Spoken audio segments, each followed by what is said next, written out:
What is going on, Battlefielders? Wally here with my Battlefield State of the Union address. Something like that. I don't know. It sounded better in my head. But I just want to give you guys my current opinions on what's going on with Battlefield, the current state of the game, and the direction it's potentially going in. Now, to put it in perspective, the Battlefield patch that was on the 30th, which was yesterday, is actually very, very good. I think that the patch is definitely a plus for servers and stability. When I was playing, I noticed that I wasn't lagging. I had the ability to, in a sense, play games without getting mad or wanting to throw a controller or punch my screen at the fact that I couldn't run or I got stuck in a door or there was hiccuping or whatever. There wasn't any lag that I noticed, which is a good step in the right direction.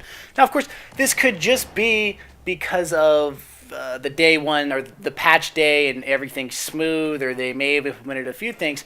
I think it's good. I think we're going in the right direction. I like the fact that we are finally seeing Battlefield looking like a good game, 3 or 4 months after it actually came out, which is fine. I'm not going to jump on that bandwagon. I know a lot of people are kind of in that direction, and it makes sense. The problem I have with the DMR patch is not necessarily that they buffed it. I get that. I think that a majority of the player base, if you can't use a weapon, or can't maybe is potentially too harsh of a word. If you don't want to spend the time to learn how a weapon works or get good with it, and if a majority of the player base is in the same boat on the consensus that a weapon is potentially too difficult, there's not enough reward for it, I understand why they would want to patch something. It does make sense. If all of us went out tomorrow and we couldn't see green, but a portion of the community could see green, we'd obviously change our stops to or go to blue or something. It makes sense. Like, if a majority is struggling, they're obviously going to cater to the majority. However, there is a minority here, and the minority is that, and I would say that I count myself among the minority, is that the minority would say that they don't need to buff anything in this game. I really don't think they need to buff anything, and I stand by this. They need to do anything. They just need to nerf a few things, I would say, and you're looking at a very nice, clean, balanced game. The problem with buffs and nerfs is that Battlefield's always been the kind of game, or I'm so frustrating to watch, because they'll nerf something and then they'll buff something else, and then they'll nerf something to hell. Like FAMAS from BF3 is a perfect example. This gun was, I would say, overpowered. Right in there, I don't know. I argue with overpowered, but it was definitely too good. But because it was in that realm, instead of like balancing it and putting it in line with the rest of the assault rifles, they nerfed it to hell. They put it in the ground, beat the shit out of it, and then buried it. And nobody would touch the FAMAS. Now, you could still use it, and you could still be pretty effective with it, but it definitely wasn't one of those guns that you would find a majority of the community running around with. And it makes sense. The problem is, I just don't want to see them do this to Battlefield 4, because some of the guns in the game are so much fun to run. Now, there's an upcoming AC-23 patch, which I don't know. I don't play with that gun too much. I'm not very good with it. I know it's a great gun.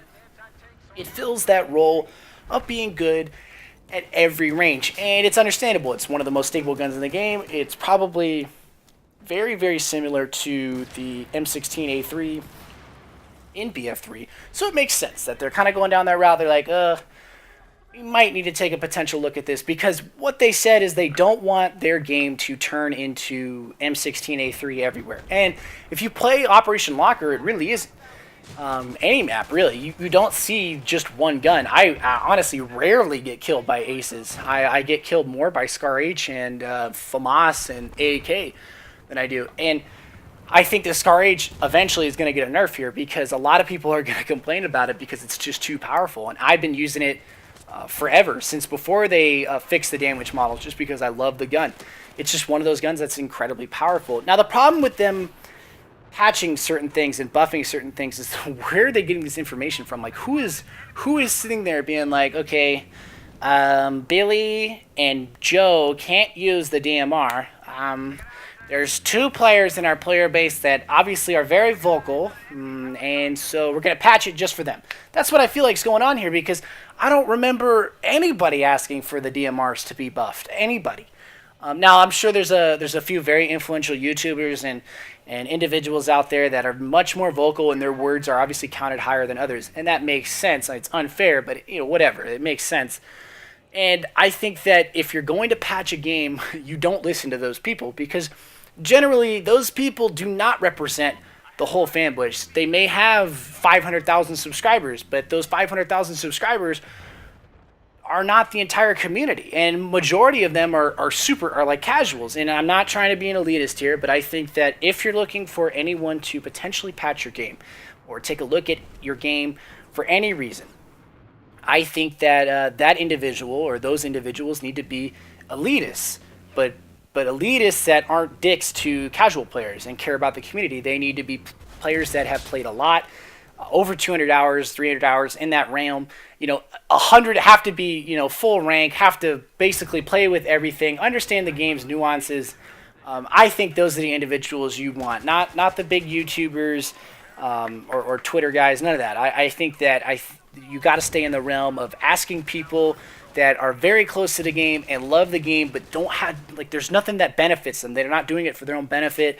They're not making any money off of videos or anything like that. You don't want to ask those people. So, if I ever got to that point where I'm some fancy smancy YouTuber and I make videos on the internet all day and that's my only job and whatever, right? That's not going to happen. But if I ever came to that, I would stand by this. I hope I would stand by this and say something like, look, I think that if the DICE devs came to me and were like, okay, Mr. Wally, we want you to look at patching the shotguns for us. Can you do that?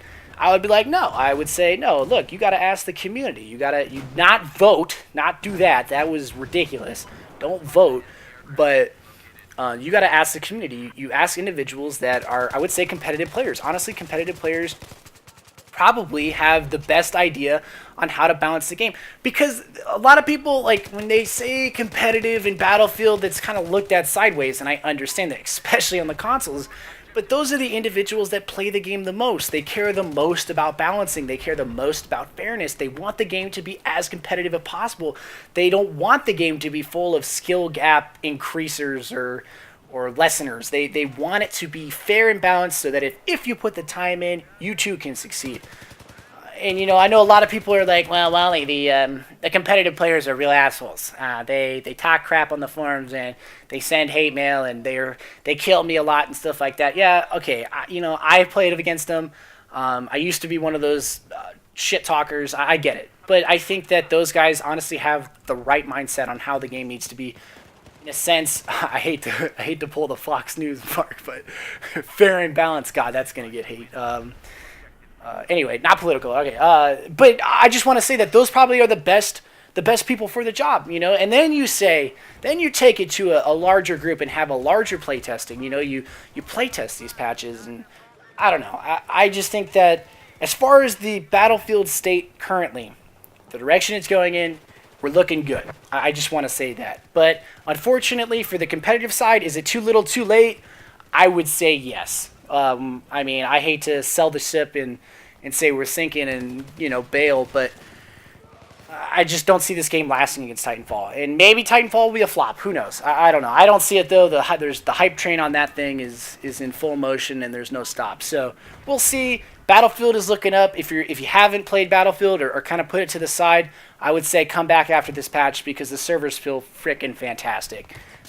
This will do it for this video. Hope you guys enjoyed it. I know it's not trying to be ranty. It's trying to be constructive as possible. If you guys have any opinions, disagree with me, agree with me, I want to hear it. I really do. I'm good with people disagreeing with me because it allows me to get a good basis for where I'm wrong. I don't like hearing people always saying, you're right, you're right, you're right. I'd rather hear, well, you're an idiot or something. So, yeah, if you guys got something to say, please tell me, man. I love all your guys' opinions. I love you guys very much. I hope you guys are having a good week, a good January. January was effective, and looking up for February. But all in all, Battlefield looking very good. Disagree with some of the patches here and there, but the server stability is fantastic. That'll do it for me on this video, guys. I hope you guys enjoyed some Gulf of Oman Sandstorm Simulator. But that's it. Peace.